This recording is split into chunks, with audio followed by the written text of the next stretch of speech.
J'ai commencé directement par les braquages parce que je me disais que c'était de l'argent rapide et que j'avais pas le temps forcément de m'impliquer dans quelque chose qui allait durer sur un long terme et que moi il fallait du cash rapidement. Donc à ce moment précis de ma vie, j'ai choisi de m'orienter vers les vols à main armée.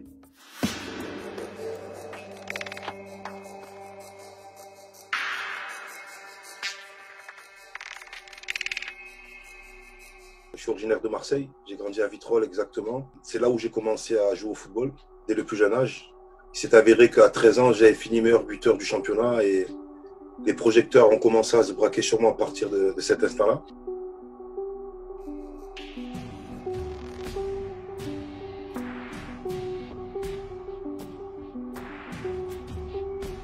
J'ai eu la chance d'avoir été managé par Pape Diouf et du coup, il avait un réseau énorme. Et j'avais fait un essai à Everton pour intégrer l'équipe professionnelle. À l'époque, il y avait Rooney. Donc, ils étaient intéressés par mon profil, mais pour me faire évoluer en équipe réserve. Et Pape Diouf avait dit que c'était mieux pour moi d'aller m'orienter vers l'Italie. Et du coup, il m'a trouvé un club en Italie qui était en première division, qui s'appelait Ancona Calcio, qui était en Serie A.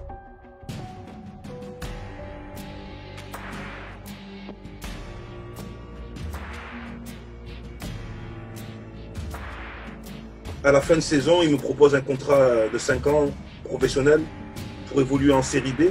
Et au moment de la trêve où je rentre en France pour passer les vacances d'été, on apprend que le club fait un dépôt de bilan, que le président a été incarcéré, justement pour des magouilles financières, et que le club était rétrogradé en 5e ou 6e division, et que du coup, on s'est tous retrouvés libres au chômage.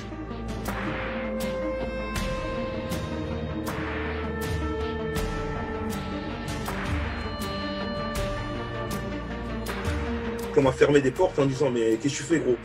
Toi tu es un footballeur, reste dans ton milieu, évolue.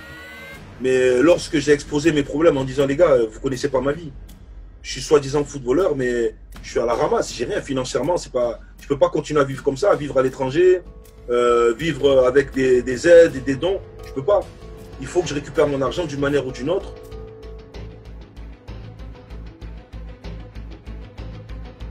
J'ai commencé directement par les braquages parce que je me disais que c'était de l'argent rapide et que j'avais pas le temps forcément de m'impliquer dans quelque chose qui allait durer sur un long terme et que moi il fallait du cash rapidement. Donc à ce moment précis de ma vie, j'ai choisi de m'orienter vers les vols à main armée. J'ai commencé une fois, j'ai commencé une deuxième fois et puis ainsi de suite.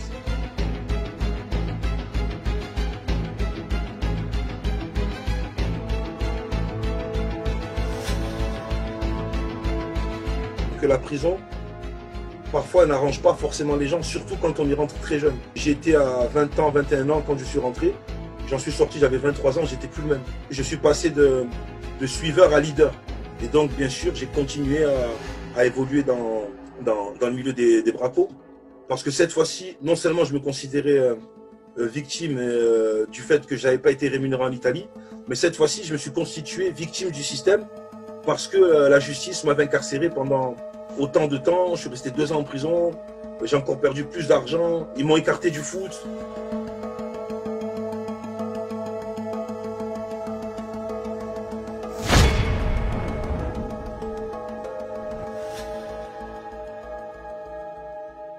J'ai eu un déclic. Quand tu aimes le football, si tu aimes le football, tu dois faire du football parce que tu aimes le football et non pas tout ce qui est autour.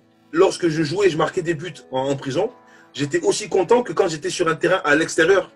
Et c'est là où je me suis dit, mais en fait, si je m'étais vraiment concentré sur ma passion, les erreurs que j'ai faites en m'étant orienté vers les bracos, tout ça, elles n'auraient jamais eu lieu parce que j'aurais eu la patience et j'aurais attendu, même si j'étais pas payé, mais j'aurais continué à évoluer parce que j'aime ce sport et tôt ou tard, ça aurait fini par payer.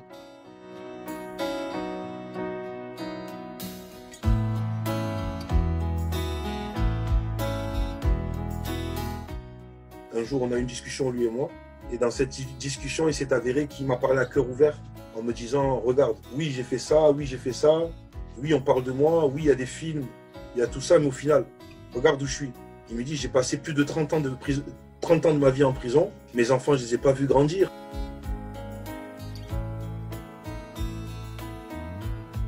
Pourquoi je vais m'emmerder à essayer de rentrer dans un univers où au final, il n'y a jamais personne qui réussit?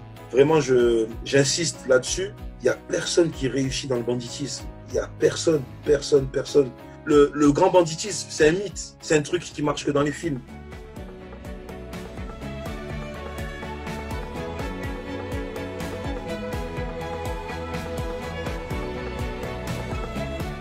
Ayant passé toutes ces années de prison, ça m'a permis de préserver mon petit frère de tout ça.